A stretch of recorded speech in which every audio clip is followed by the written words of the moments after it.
Hello, everyone, and thank you so much for coming or watching our February book talk, book recommendation, which is A Lesson in Thorns by Sierra Simone. And I am extremely, extremely excited to talk about this book. So let's jump right in. I'm going to share my screen. Can everybody see? Beautiful. Okay. All right. So first, I do want to say thank you for your bravery. Erin and I were listening to a podcast of Sierra Simone talking on hobo reader life or writer life. And she said that Thornchapel is a 400 level romance novel. It is not an introductory book to get people sort of dipping their toe into romance for the first time. It's an advanced advanced subject matter. So I appreciate everybody reading it. And why did I pick this book? And we were talking just briefly, right? It was a risk because it is a spicy book for sure. So to start with, I just genuinely really like it. I like the book, I like the series, and I think it's great. I also like the author, Sierra Simone, and I'm excited to share a little bit about her. But also, this book is so literary. Right from the epigraph, it has T.S. Eliot's The Wasteland, which I originally hated so much. And I studied it in Maggie Dealey's Decadence, Degeneration, and Decline class through the Extension School, which if you have a chance to take it, do because it's amazing. It gave me this new understanding and appreciation for The Wasteland that I never thought I would get. And now I have a much loved copy full of my notes and highlights. And I think the fact that it's still relevant and it's still referenced in contemporary literature now is just fascinating. I'd also like to talk about how books like A Lesson in Thorns function as subversive literature. And this picture came up when I Googled subversive literature, and I couldn't not include it because it's a Death Star. So I don't know why that came up, but I thought it was hilarious. But books like this that sort of have that balance of literary merit and eroticism have such a long and fascinating history. And I'm barely going to scratch the surface, but I do think it's important to think about how these books function. And that's especially in times like this, where we have unprecedented institutional attacks on representation of LGBTQ people and other marginalized groups. So I just think it's important to talk a little bit about the history. Last, but certainly not least, I want to talk about the concept of shame, and particularly as it surrounds romance literature. Why is romance the best-selling fiction genre, but also the most stigmatized? Who gets to decide this? And last, we'll have some discussion, and then we'll wrap up. So briefly wanted to talk a little bit about the author because she's so interesting. Originally planned to become a nun, which is something that she revealed in an interview. And she said, she had wanted to be a nun, realized eventually that she wasn't cut out for the nun lifestyle, considered becoming a theologian, and instead wound up writing smutty books. So it's just such an interesting career trajectory. She did also spend time as what she called a poor man's librarian. In other words, she didn't have a master's in library science, but she was working at a library for a long time before she became an author. And she started writing dystopia for young adult audiences under a different pen name back in 2012 for one of the big 5 publishers in New York. And it wasn't until 2015 that she started self-publishing under Sierra Simone in the romance genre. And her themes really are blending literary ideas with explicit content in ways that challenge, I think, the traditional boundaries of genre. And it's so interesting to listen to her talk about her process too, because she said she starts with a feeling and then she builds that into a setting. and then characters, and then reluctantly she looks at the plot, which I just thought was really funny for those of us who are also aspiring to write. She started writing what she calls high spice historicals, which were very Five Chili Pepper novels set in historical genre, but she's become known for her contemporary and primarily taboo erotica that have or not just erotica, but erotic romance, which have deep literary and also mythological influences. Some of her major works are the Priest collection, which is sort of Catholic guilt meets erotic fiction. New Camelot, which is an alt America Arthurian legend reimagining. Thornchapel, of course, which we're going to talk about tonight, and a couple of other things. My first book by Sierra Simone was the New Camelot series, and it completely blew my mind because I was like, oh my God, this isn't just a smutty book. This is literary. This is something that I'm not ashamed to be reading and to tell people about, because it's so deeply engaged with folklore, with mythology, with history, and these elements are all just woven so beautifully into the work. So there are some themes that she consistently explores. The big one is the sacred versus the profane, and we can see that in Thornchapel. It's also in her other books. And it's funny, she was talking about the Priest novels on the Zipless podcast and described herself as a reluctant heretic. Because she just really likes looking at that what if and the struggle that her characters have between their beliefs and their desires, and also taking things that are sacred spaces, whether that be chapels, churches, libraries, even, and explores using them in ways outside of how they were originally intended.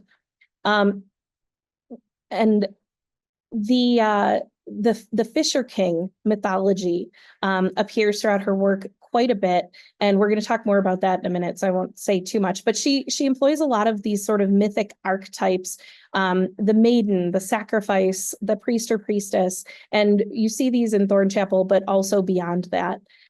She also looks at power dynamics a lot, and not just the kink. There is kink, and especially in Thornchapel, but it's also looking at massive disparities in wealth, in family legacies and inheritance, and who owns things, and how does that impact the way that they interact with the things that they own and also with each other.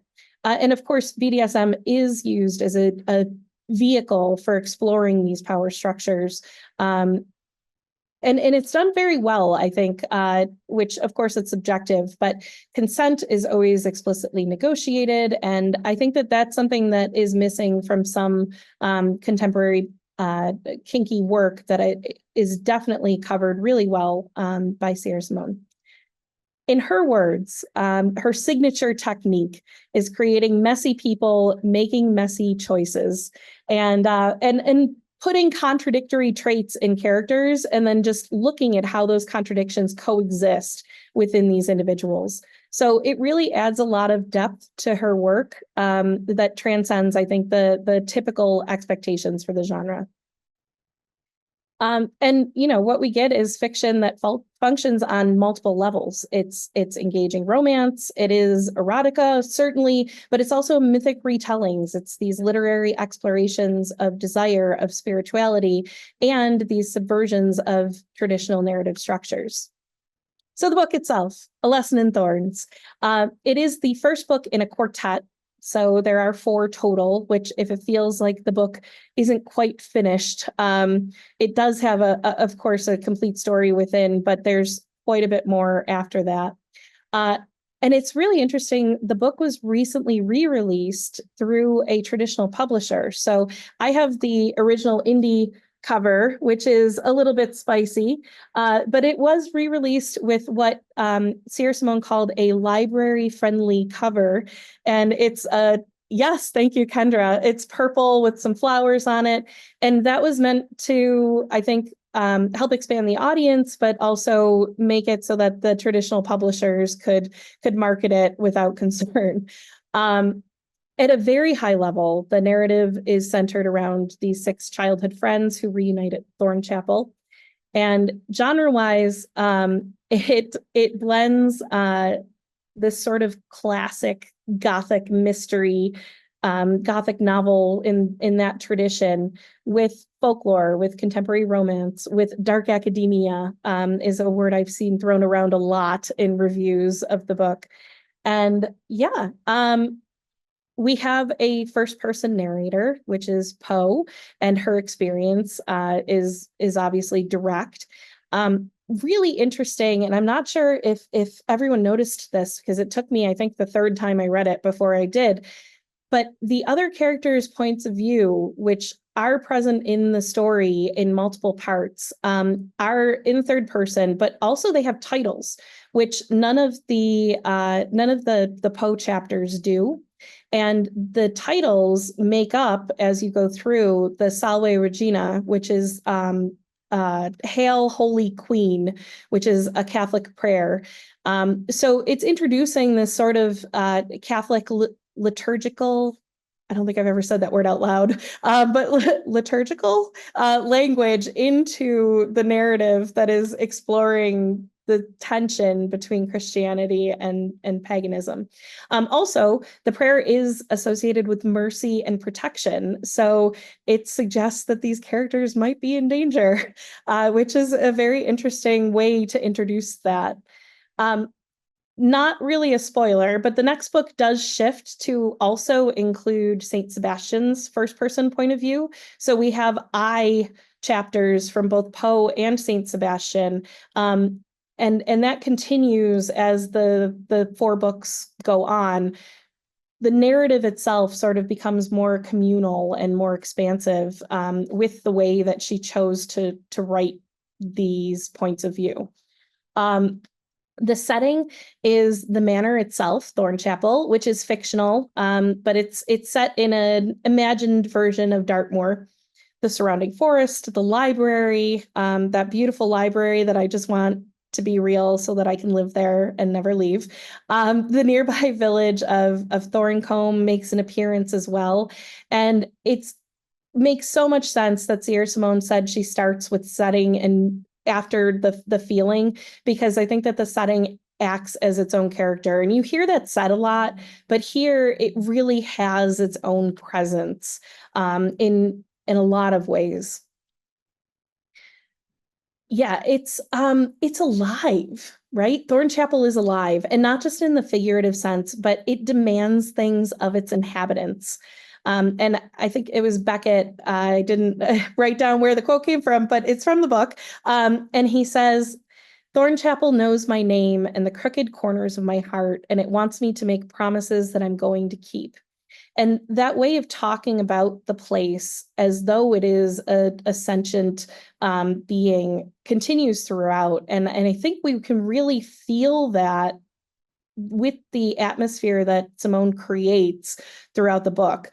And it very much ties into this sort of Gothic novel tradition of these haunted, sentient spaces, like Manderley and Rebecca, or Hill House from the Shirley Jackson story, which Erin and I actually went and drove through when we came back from graduation. We drove through Vermont and got to see it. It's very creepy. And there was like random music playing from it. It was very weird.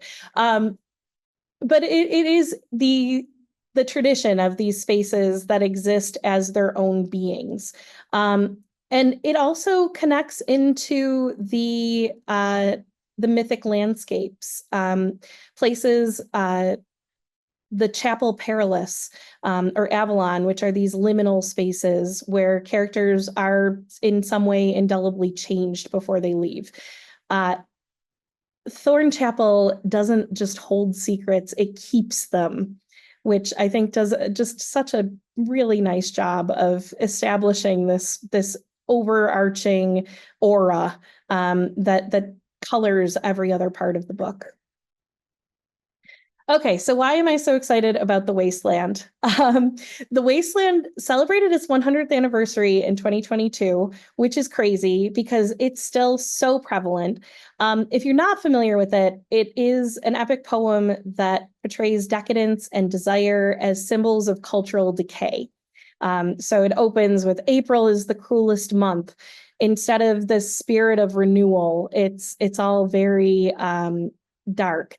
And the epigraph that Sierra Simone chose for A Lesson in Thorns, the very first thing you read in the book, comes from the last section of The Wasteland. It's Critics argue that it is the strongest section. It is not my favorite. That would be the fire sermon, if anybody's interested. But it does establish that connection immediately. And I do want to share, I think, and poor Aaron, had to ask me to be quiet like 15 times this week because I kept reading it aloud as I'm going through trying to understand it, because I think a lot of poems benefit from being read aloud. And to that end, I would like to give Sir Alec Guinness the floor for a moment. In this decayed hole among the mountains, in the faint moonlight, the grass is singing over the tumbled graves about the chapel. There is the empty chapel, only the wind's home. It has no windows, and the door swings. Dry bones can harm no one. Only a cock stood on the roof tree, cocorico, cocorico, in a flash of lightning. Then a damp gust, bringing rain. I get chills every time I listen to it. But it's such an interesting image to have chosen for the beginning of a book. And I spent a lot of time looking at The Wasteland and sort of what does this section mean? And it is referring to the Chapel Perilous from the Arthurian legend. So it's this dangerous mythical location that shows up when the knights are on their quest for the Grail. It functions as a liminal space. I think I said that before. I'm obsessed with the word liminal right now, so forgive me if I use it 500 times because I was recently rereading the Binding Light trilogy, and they talk a lot about liminal spaces, and it's just such an interesting concept. But anyway, sorry. The Chapel Perilous is also a site of testing, of transformation. You don't leave there without leaving changed in some fundamental way. And it's a place where the sacred and the profane intersect, which, oh, hey. And it's interesting because in The Wasteland, the chapel is this very desolate, abandoned place, but it persists. It has no windows, the door swings, only the cock on the roof tree, but it is this still vessel for potential ritual and transformation, even as it sits empty. Just like Thornchapel, we have decaying chapel. It's persistent through time. It's waiting in a liminal space at this boundary between worlds, between Christian tradition and paganism, between the history, the people who existed throughout history and the people who exist in the present. And both of the myths or both texts rather, are drawing on the myth of the Fisher King and the wounded land. So in The Wasteland, the spiritual and sexual wasteland require renewal, and they get it without human intervention, which is such an interesting idea. And that's that flash of lightning. And that's why I included, even though the epigraph is just the part in white, I included the rest of this section because the flash of lightning, the damp gust, these are transformation. But they're coming without any sort of human intervention. And that's part of the themes of The Wasteland. And I'm sure somebody much smarter than me can talk more about that. But in Thornchapel, obviously the intervention is very quite primally human. And yeah, so why does this even matter? I think it's interesting just because with this epigraph, Simone is immediately introducing these themes of ritual, of renewal, of the duality between the sacred and the profane. And she's also connecting her narrative of a book with spicy cover to this canonical modernist poem. And I think it also suggests that there's something here that persists through time, and it's just sort of waiting for its power to be unleashed. So I'd like to talk about the book just a little bit with this context in mind. So this is one of the first descriptions of the chapel in Thornchapel. The rest of the walls crumbled into drifts of stone, barely visible over layers of moss and grass and roots, blackthorn trees, more like bushes, pushed up from the ancient rubble. Wild dog roses, just as thorny, just as sprawling, grew everywhere else in hues of almost white and almost pink. It was a church, only the walls had been replaced with thorns, the floor with grass, and where the altar should have been was a large grassy hummock instead. I did have to Google what a grassy hummock was because I had never heard that before, so I had to check it out.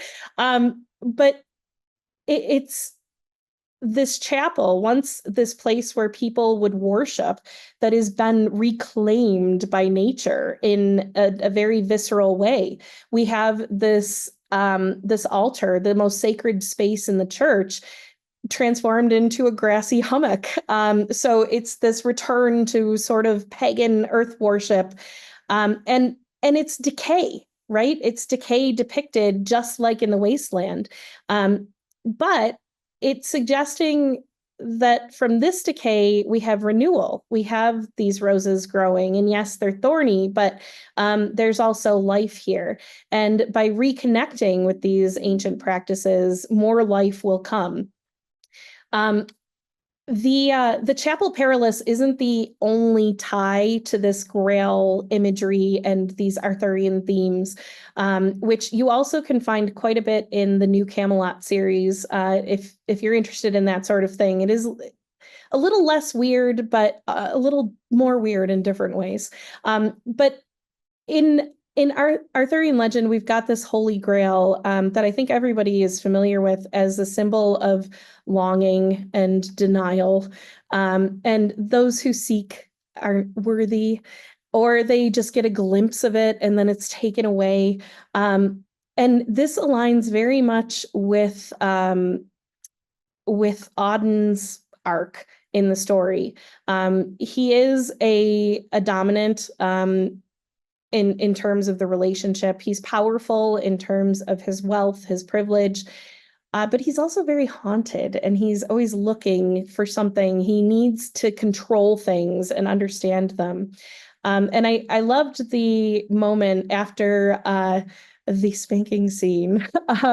And Poe talks about, she says, I brace up on my elbows and look at him over my shoulder. He looks stunned, lost, no longer the spoiled boy king, but the wandering knight who's just seen the Grail, only to have it disappear before he could close his fingers around it. So it very much puts him in this role of seeker, of person who wants things that maybe he can't or shouldn't have. And I'm not going to give spoilers, but this theme persists throughout the quartet, and I think it's really interesting. But we do see him accept his place as steward of the land in some respects. And in that, Sierra Simone directly links him to the Fisher King, to the protector of the land, but also rendered impotent with a wound, and the land wounded around along with him.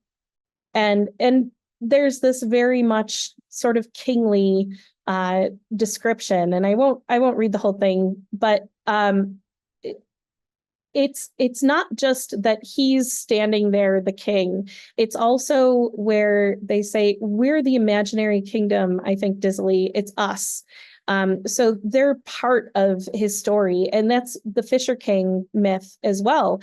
The king literally is sitting around fishing because he can't do anything until a knight comes to heal him, to rescue him, and to rescue the land as well. Or in this case, instead of a knight, a saint/maiden archetype. But yeah, in a very real way, this sort of erotic tension that builds up between Poe and Saint Sebastian and Auden, it's not just physical, it's spiritual, it's mythic.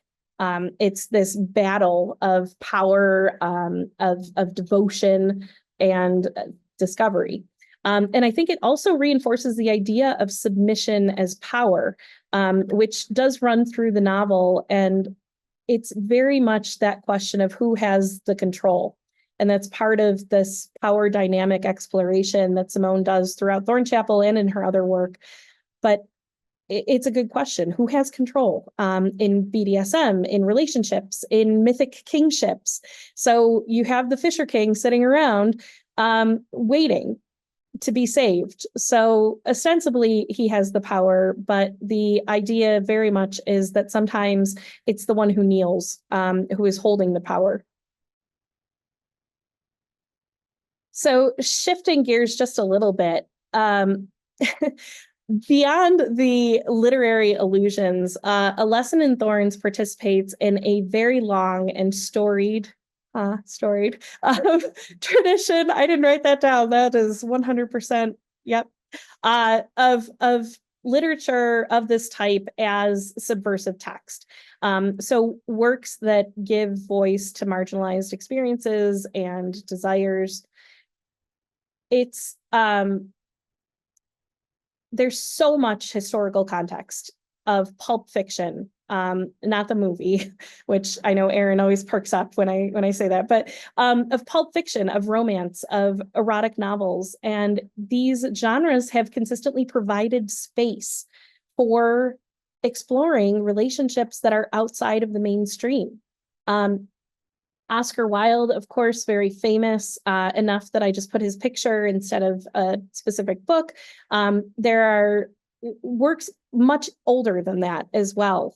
We have stuff from like the 17th century, the 16th century. Like basically, as soon as people are writing shit down, they're writing down porn and stories of humanity and connection, whether erotic or otherwise.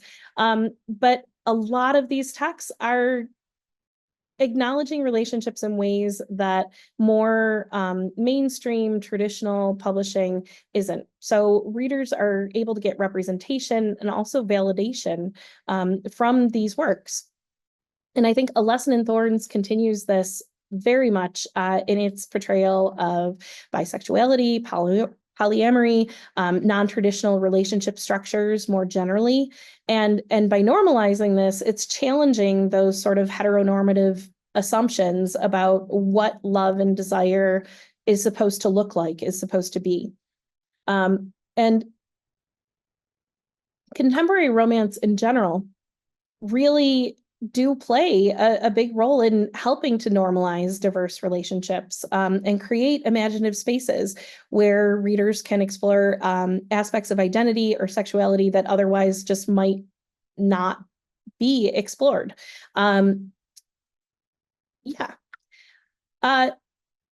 So to understand the historical significance of this, I did want to share a quote from Katherine Forrest, who wrote a book about lesbian pulp fiction from the mid-20th century, which is amazing. And if you have an opportunity to check it out, I recommend doing so. But she said, the writers of these books laid bare an intimate, hidden part of themselves, and they did it under siege, in the dark depths of a more than metaphorical wartime, because there was desperate urgency in them to reach out, to put words on the page for women like themselves to read.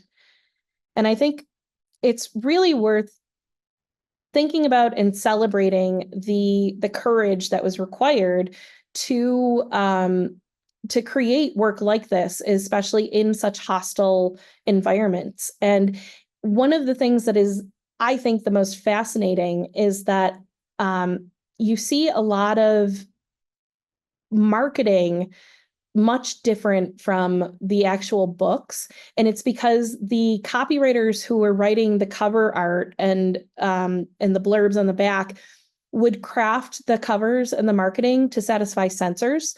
But the authors, meanwhile, are trying really hard to write honestly with these books specifically about lesbian lives and relationships within these constraints of you can't give them a happy ending because then it's obscene. It's only if everything up to this point. So they did their best to create that content as much as they could, while straddling the line of commercial viability to some degree.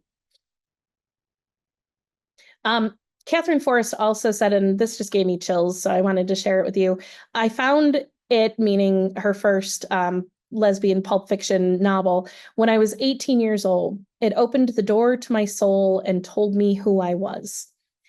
And it's just such a really beautiful articulation of why representation is so important and why it's so key and crucial for people to be able to see themselves reflected in literature, in media, the affirmation that they're not alone, that their experiences are real, their desires are real, and shared by other people. And I think that books like A Lesson in Thorns in the Thornchapel quartet continue this by representing diverse sexualities and relationship structures, and hopefully providing moments of recognition or validation for readers today the way that these authors did in the past. Excuse me. Traditional romance and erotica often have historically catered to very specific beauty standards. In fact, I've got on my bookcase an example of the, heaving bosoms, bodice ripper. The men are all allergic to shirts. It's on a pirate ship. Don't read that book, by the way. It's terrible, but it was the first really explicit romance novel I ever purchased, and it was taken away from me. So I had to, retrieve it. Anyway, yeah, we've got the ripped abs. We've got these delicate flowers of heroines who are willowy and fragile.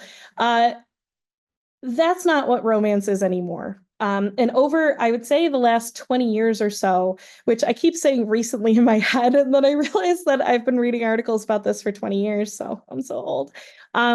They're expanding the landscape. They're allowing for more realistic, diverse body representation. So Delphine in A Lesson in Thorns, she has a really beautiful moment where she talks about being an influencer and why she does it.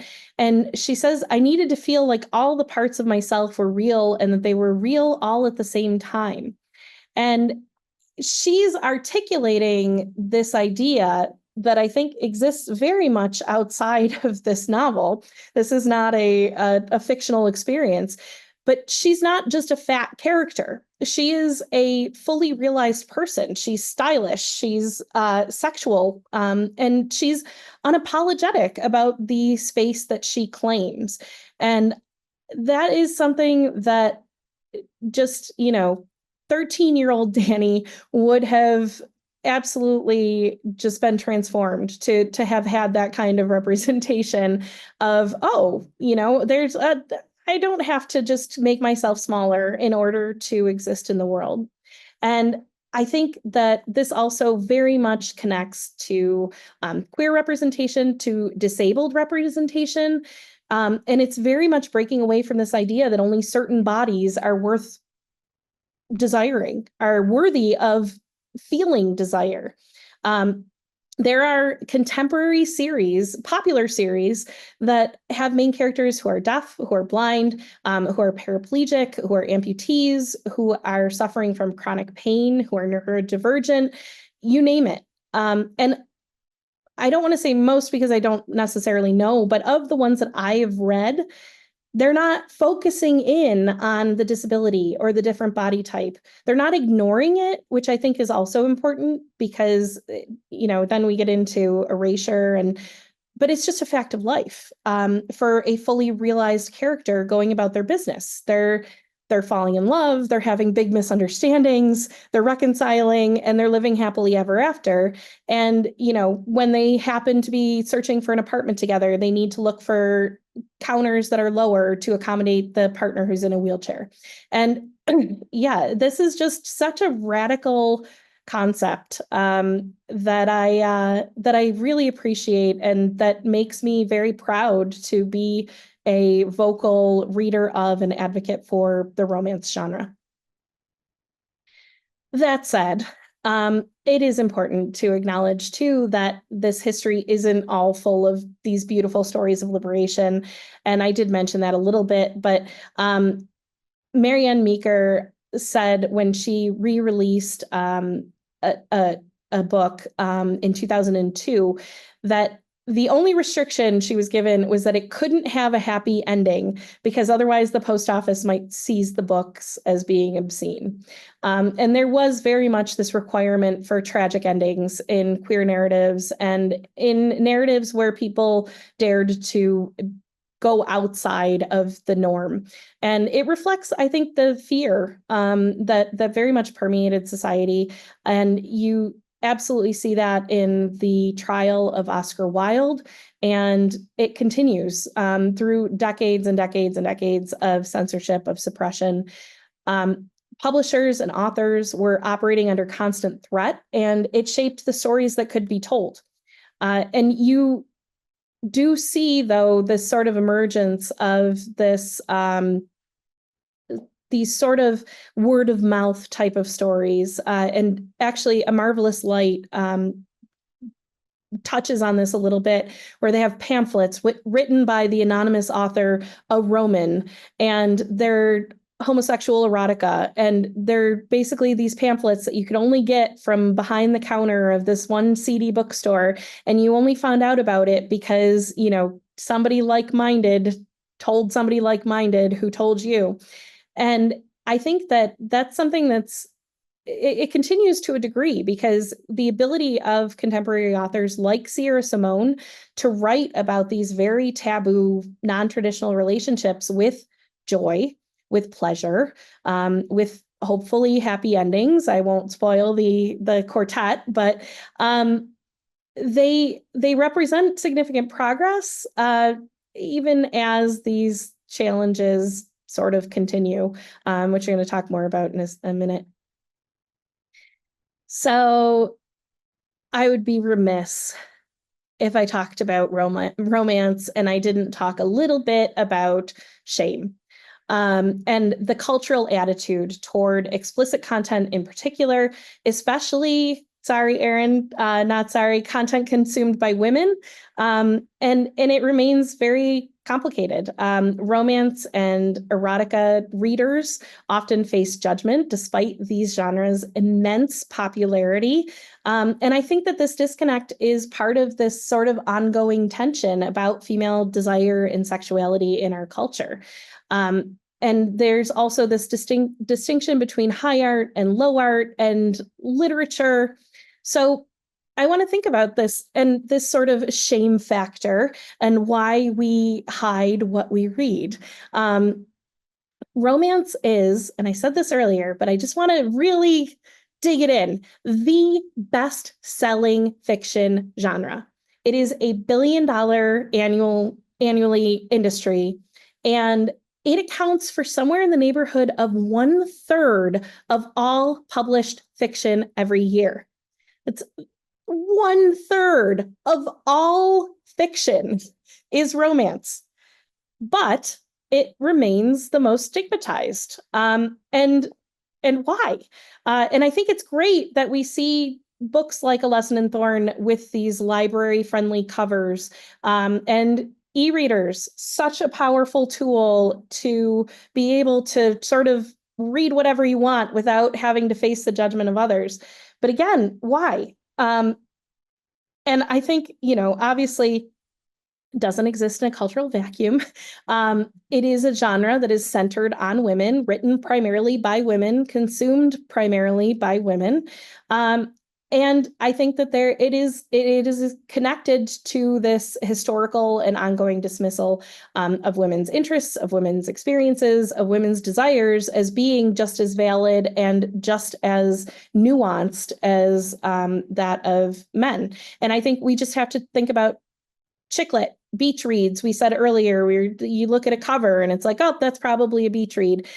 Guilty pleasures. I've heard a lot of people describe romance. I did. I think I just like this. It's a guilty pleasure. And there's this sort of coded language that's sprung up that devalues this literature that is by and for and about women. And it's this very it's a linguistic framing that suggests that female experience and desire are somehow inherently less serious. They're less worthy of critical attention. And it is also, it's not just the female protagonists, but it's female pleasure, it's female desire. And books that unapologetically celebrate these things become targets to be dismissed. Critics mock the genre's conventions, the formulaic elements, and a lot of times they wield these as proxies for this sort of deeper discomfort. And I think that this marginalization has real consequences. Romance receives less critical attention, less scholarly analysis, less media coverage than other genres with either comparable or significantly smaller readerships. And I'm not saying that something must be good if it is popular, but it is worth looking at. Why do major literary awards routinely overlook romance novels, regardless of how well they're crafted or of their cultural impact? Academic institutions, Harvard, don't regularly include romance in their literature curricula. And so they are denied the legitimacy that's conferred by scholarly study. And in fact, I had at least one professor at the Extension School for a fiction workshop who was openly derisive of the genre at the beginning of class and essentially said, I know I won't have to read any of that in a Harvard class. And it's just this high-low distinction that serves as an enforcement mechanism for these artificial hierarchies. So who decides? Who decides? Historically, obviously, these determinations have been made by institutions that are dominated by privileged voices, predominantly white, male, cis, upper class, and they are often specifically excluding works that center on marginalized experiences or on female desire.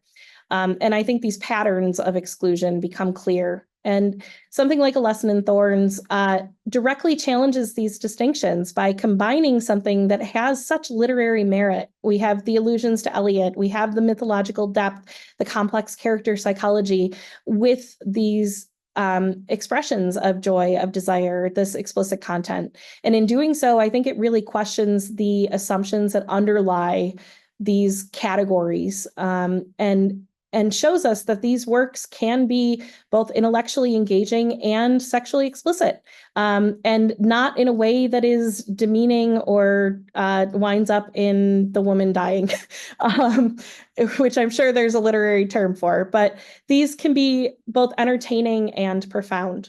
So I think let's be shameless. Let's embrace it.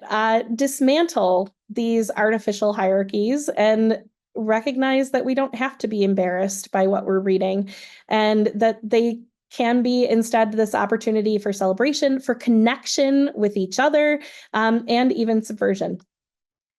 So one last thing before we get into this discussion, and why do I care about any of this? I mean, it's probably pretty obvious why I care, but I think it's worth saying that these themes and the things that we're discussing take on a particular urgency in the current cultural context that we are existing in. Book bans, challenges to representation, we talked about a little bit earlier. And we have these books that explore diverse relationships, that create these safe spaces for people to explore their sexuality, their identity, their desire, that validate experiences that might not otherwise see this representation. Romance even focuses on non-sexual relationships, on the asexual experience, on looking at the different ways that we can love, and both, emotionally and physically. So it's interesting because if you look on banned books lists, works like A Lesson in Thorns, a lot of times avoid institutional challenges because they're just not even on the radar of the people who are trying to ban books. And, operating outside of these formal channels gives authors like Sierra Simone a certain freedom. And she's talked about that. She talked about, because she's a hybrid author, she has done big publishing. She has also done independent publishing. And with independent publishing, she said she has a lot more freedom. She can, make the cover woman with her shirt open with thorns digging into her, and really communicate exactly what these books are about. But it does also limit the reach. It limits, will libraries carry it? Will bookstores carry it? If, there's a chance that somebody's going to walk in off the street and have a panic attack over seeing some boobs. So I think it's just, as we're considering literary freedom in times like the ones that we live in now, it's really worth examining how these works that combine literary merit with explicit content can contribute to these broader conversations. Human sexuality has always been complex and diverse, despite attempts to simplify or suppress that reality. So I think I'll let Poe sum it up, which the outside world and the past don't have to exist here. There's no logic but the here logic, the now logic. Nothing else matters. There's a great moment where Delphine is asking Poe about how she feels participating as a submissive partner. And she says, "You make getting spanked sound like going to church." And Poe says, "Well, it is when I do it." And I think that that's just such an interesting statement, because you have this sort of ritual and kink overlapping in their ability to create an alternate world for us to exist in for a little while, to step outside of societal norms and create our own sacred space. So thank you so much. This is my reminder to stop the recording. So thank you everyone who's watching online later. I, of course, remember how to stop the recording, don't I? There we go.